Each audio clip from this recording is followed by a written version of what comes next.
Moshja 21 vjeçare ndodhet për momentin në Suedi dhe këtë herë merr një dhuratë të papritur nga shtëpia diskografike Sony.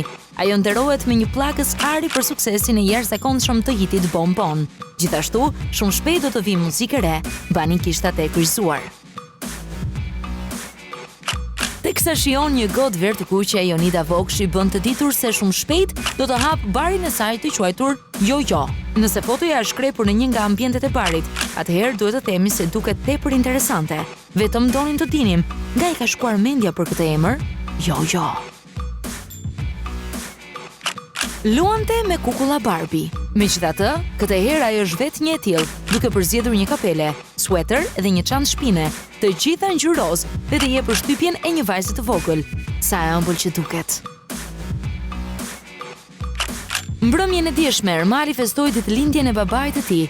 Përveç festës dhe urimeve, ai nuk nguroi të postojë edhe këtë foto në Instagram, kur shkruan se e vesh të tjerave, prej tij e ka humorin. Dhe çfarë humori!